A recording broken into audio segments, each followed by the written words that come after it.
کہ جیسے آسمان کا 14ویں رات کا چاند اپنی جگہ چمک رہا تھا، مگر میں کبھی چاند کو دیکھتا اور کبھی حضور کے رخ انور کو دیکھتا، میرے ضمیر نے فیصلہ کیا وجہہ احسن من القمر، حضور کا چہرہ چاند سے زیادہ خوبصورت تھا۔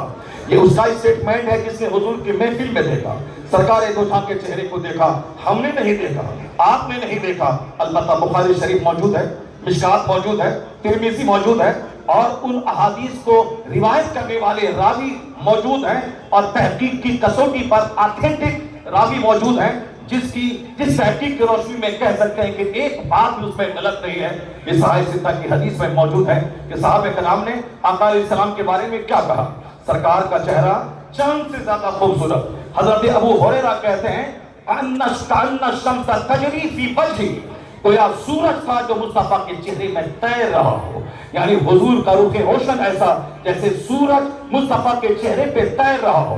ایک صحابی کہتے ہیں کہ ہمیں سرکار کے تلاش کرنے کے لیے پوچھنا نہیں پڑتا تھا کہ حضور کا گزر کس راستے سے ہوا ہے، اس قدر زبردست خوشبو حضور کے جسم اطہر سے پھوٹتی تھی کہ راستہ بتاتا تھا کہ مصطفیٰ کا گزر کس راستے سے ہوا ہے۔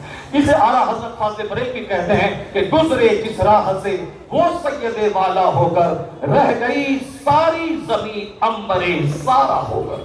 آقا جس راستے سے گزرتے تھے ساری زمین معطر معمر ہو جاتی تھی۔ when the prophet walked along any street, the entire earth، ایک زمین کا پارٹ نہیں، the entire earth became fragrant and sweet، یعنی فریگرنٹ اور سویٹ ہو جاتی۔ صحابہ کو پوچھنے کی ضرورت نہیں پڑتی حضور کس گلی سے گزرے ہیں، حضور کس راستے سے گزرے ہیں، راستہ بتاتا کہ مصطفیٰ اس راستے سے گزرے ہیں۔ صحابہ کرام نے حضور کو دیکھا، آقا کے چہرے رخ پرنور کو دیکھا، جس رخ پرنور کی بالائیاں آسمان کا چاند لیتا ہو، آسمان کا سورج لیتا ہو۔ کأن الشمس تجری فی وجہہ، گویا سورج تھا جو مصطفیٰ کے چہرے پہ تیر رہا ہو۔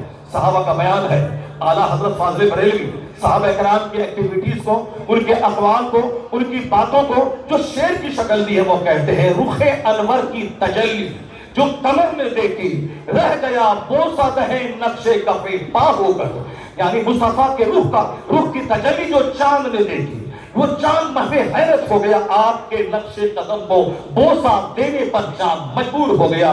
رخ انور کی تجلی جو قمر نے دیکھی، رہ گیا بوسہ دہے نقش کف پا ہو کر۔ کیا be dazzled by the radiance of your complexion, the moon kissed your feet as a token of devotion، یعنی یہ چاند نے ایز اے ڈیووشن آپ کے پائے اقدس کو انہوں نے بوسہ دیا۔ یہ پیغمبر اعظم علیہ السلام کا وہ وجود تھا، آپ کی وہ پرسنالٹی تھی جس کو اللہ نے ایکسٹرنل بیوٹی سے بھی نوازا تھا اور انٹرنل بیوٹی سے بھی نوازا تھا، اور یہ دونوں خوبصورتی نے حضور کو ایک ایگزیکٹو پرسنالٹی، پرکشش شخصیت کا مالک بنا دیا تھا۔ آپ کا جسم لاجواب، آپ کی پرسنالٹی لاجواب، آپ کی تعلیمات لاجواب۔ آقا علیہ السلام کے ایک حدیث پر آج ساری دنیا کے محققین کے نزدیک تحقیق ہو رہی ہے، ریسرچ ہو رہی ہے۔ وہ کہتے ہیں کہ ایسی باتیں جو فل آف وزڈم یعنی حکمت سے بھری ہوئی ہے، دنیا کے کسی دانشور کی زبان ہی نہیں سنی۔ ایک ایسی گفتگو جو جامع ہو، جو سمندر کو کوزے میں سما دیا گیا ہو۔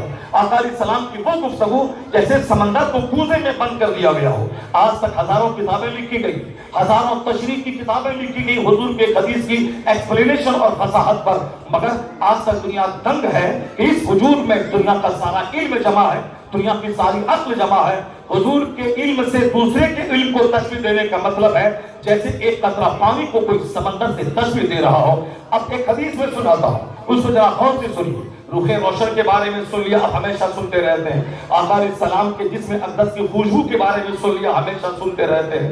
ہم لوگ عود لگائیں، مشک لگائیں، عنبر لگائیں، سب لگائیں، پر حضور کے پسینے کو ایک بار دلہن کو لگا دیا گیا تو 3 گھنٹے نہیں، بیان میں آیا ہے کہ 3 نسلیں تک بچے خوشبودار پیدا ہوتے رہے۔ ایو آقا علیہ السلام کو اللہ نے دونوں اعتبار سے، ظاہری اور باطنی دونوں اعتبار سے لاجواب بنایا تھا۔ اب ایک حدیث میں سناتا ہوں، ذرا دیکھیں کہ سرکار دو جہاں کے پاس سے کیا خوشبو پھوٹتی ہے، کیا جامع الفاظ آپ نے کہا ہے۔ دنیا کا کوئی دانشور کیا ایسا کہہ سکتا ہے کیا؟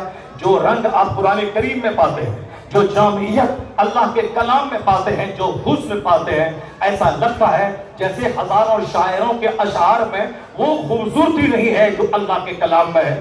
وَالْعَادِيَاتِ ضَبْحًا فَالْمُورِيَاتِ قَدْحًا فَالْمُغِيرَاتِ صُبْحًا فأثرن به نقعا فوسطن به جمعا، یہ ذبحا، یہ قدحا، یہ نقعا، یہ جو حسن ہے، جو اس میں ایک آہنگی ہے، اس کو دیکھنے کے بعد ایسا لگتا ہے معانی کا تو خزانہ ہے، بظاہر جو الفاظ کا حسن ہے، جو ویل ارینجڈ، جو ویل ایڈورنڈ، یعنی جو خوبصورتی سے مزین لفظ ہے، بار بار پڑھنے سے بھی دل نہیں تھکتا ہے، یہ اللہ کا کلام ہے۔ اسی کو آپ دوسرے لفظوں میں کہہ لیں وَالْعَادِيَاتِ ضَبْحًا فَالْمُورِيَاتِ قَدْحًا فَالْمُغِيرَاتِ صُبْحًا فَأَثَرْنَ بِهِ نَقْعًا فَوَسَطْنَ بِهِ جَمْعًا، یعنی یہ جمعہ، یہ ضبحہ، یہ قدحہ، یہ جو حسن ہے بظاہر لگتا ہے کہ شعر ہے، اور شعر نہیں ہے بلکہ کروڑوں اشعار کے مفہوم قربان ہے اس الفاظ کے حسن پہ، چونکہ یہ رحمان کا کلام ہے۔ یہی وجہ ہے کہ قیامت تک کا ایک چیلنج ہے، اگر اسلام تجھے اچھا نہیں لگتا، اسلام کا پیغام اچھا نہیں لگتا، تو اسلام کی جو کتاب ہے قرآن کریم، جس پر مسلمان یقین کرتے ہیں اللہ کی کتاب ہے، اس کے ایک آیت کا جواب لے آؤ، 10 آیتوں کا جواب لے آؤ، ایک سورت کا جواب لے آؤ۔ امریکہ سے لے کے ملیشیا تک دنیا کے سارے ویگیانک دنگ ہیں، اسلام کے خلاف بظاہر وہ باتیں بنا سکتے ہیں، بکواس کر سکتے ہیں، طرح طرح کی باتیں بول سکتے ہیں، لیکن وہ قرآن کی ایک آیت کا جواب نہیں لا سکتے ہیں، بلکہ چیلنج ہے آیت کا جواب لے آؤ۔ اگر ہمت ہو کیسے لے پائیں گے؟ سارے انسان مل کر نہیں لا پائیں، سارے جنات بھی مل کے نہیں لا پائیں، چونکہ وہ خالق کا کلام ہے، مخلوق کا کلام نہیں ہے، یہ قرآن پاک کا اعجاز ہے۔ اب ذرا حدیث، چونکہ قرآن پاک کی تشریح کا نام، اس کی توضیح کا نام ہے، یہ حدیث مصطفیٰ کا کلام ہے، اللہ کے محبوب کا کلام ہے۔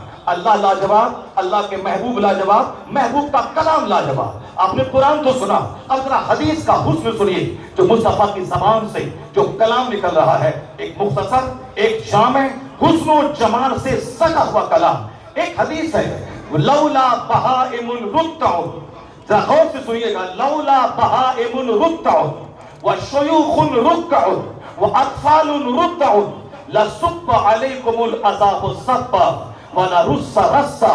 ذرا غور کیجئے کہ رتع، یہ تینوں الفاظ میں جو میلوڈیس ساؤنڈ ہے، یعنی ایک موسیقیت کی جو آواز آ رہی ہے، ایسا لگتا ہے کہ اس کے معانی اپنی جگہ، مفاہیم اپنی جگہ، مگر جو ظاہری الفاظ کا حسن ہے یہ بتاتا ہے کہ کسی دنیا کے بڑے حکیم کا کلام ہے، دنیا کے بہت بڑے معلم کا کلام ہے، جس کا کوئی جواب دنیا میں نہیں ہے۔ وہ مصطفیٰ کا کلام ہے، جنہوں نے کسی سے نہیں پڑھا مگر رحمان نے ان کو پڑھایا۔ اب رحمان جس کو پڑھائے، رحمان جس کو سکھائے، اس کے کلام کا جواب کیسے ہو سکتا ہے؟ لولا بہائم رتع، اب یہ تو رتع، لولا بہائم رتع وشیوخ رکع واطفال رتع، اطفال رتع، شیوخ رکع، بہائم رتع۔ اب یہ تو الفاظ کا حسن ہو گیا، اس کا معنی دیکھیے مصطفیٰ کیا فرماتے ہیں۔ آقا فرماتے ہیں اگر یہ چرنے والے بے زبان جانور نہیں ہوتے، یعنی یہ گریزنگ اینیملز، یہ جانور جو چرتے ہیں گھاس، یہ گائے، یہ بکری، یہ ہاتھی، یہ جانور جو گھاس کھاتے ہیں، کیا کہا جاتا ہے؟ یہ چرنے والے جانور اگر نہیں ہوتے، اور یا دودھ پینے والے بچے اگر نہیں ہوتے، اور یا جھکی کمر والے بوڑھے اگر نہیں ہوتے، یعنی the grazing animals, old men with bent backs، یعنی جھکی کمر والے بوڑھے نہیں ہوتے، اور suckling children یا دودھ پینے والے بچے نہیں ہوتے، تو اللہ تبارک و تعالی آسمان سے ایک بوند پانی نہیں گراتا، عذاب کی رسیوں میں تم کو جکڑ دیتا، اللہ عذاب نازل کر دیتا۔ کیا مطلب؟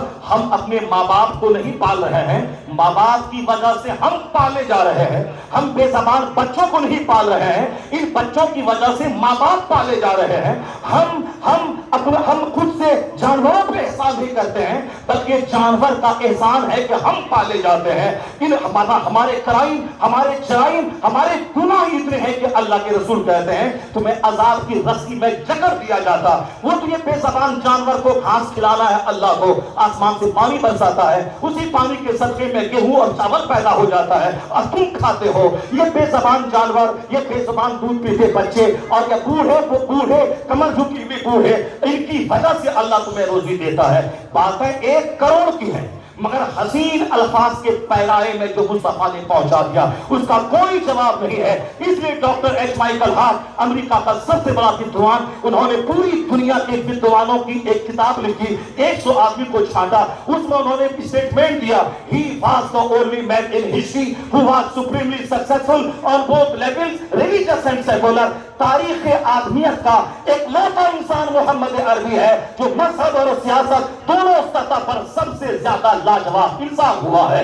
یہ ناچنے والا میرے بولے مجھ کو مصطفیٰ پسند نہیں ہے تو تمہیں اس کو غصہ کرنے کی کوئی ضرورت نہیں ہے، لاٹھی لے کر ڈنڈا لے کے میدان میں آنے کی ضرورت نہیں ہے. تمہیں بتانا ہے کہ تم جیسے کم پڑھے لکھے لوگ میرے مصطفیٰ کو کیا جانو. ڈاکٹر ایچ مائیکل ہارٹ نے جو میرے پیغمبر کی تعریف کی ہے، ڈنڈا اٹھانے کے ذریعے 1 crore copy doctor H Michael Hart کی اس کوٹیشن کی ہر دیوار میں لکھ دو کہ دیکھو یہ بڑا پڑھا لکھا آدمی میرے مصطفیٰ کے بارے میں کیا لکھا ہے. ڈاکٹر کرس راؤ میسور یونیورسٹی کا پروفیسر، وہ کہتا all these magnificent roles in these departments of human activities he is like a hero. اس تحریر کو 1 کروڑ کاپی واٹس ایپ کے ذریعہ کرو دیوار میں پھیلا دو.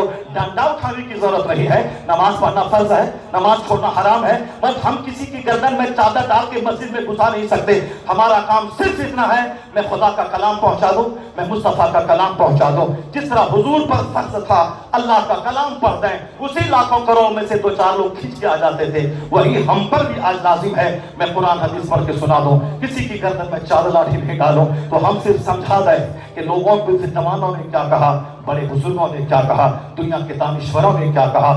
آخری بات جو میں نے کہی تھی، چاہے کچھ بھی کریں مگر ابو طالب کی گھاٹی میں رہنے کے باوجود جیت کس کو ملی؟ مدینہ ہجرت کر کے آئے، جیت کس کو ملی؟ 1400 سال کی تاریخ بتاتی ہے ناچنے والے مر گئے مگر نماز رہی، روزہ رہا، زکات رہی، حج رہا، زکات رہی، اسلام رہا. اس بات کو گرہ باندھ لے، ہزار مخالفت ہو کوئی گل باقی رہے گا، نئے چمن رہ جائے گا، پر رسول اللہ کا دین ہے. سبحان اللہ. آپ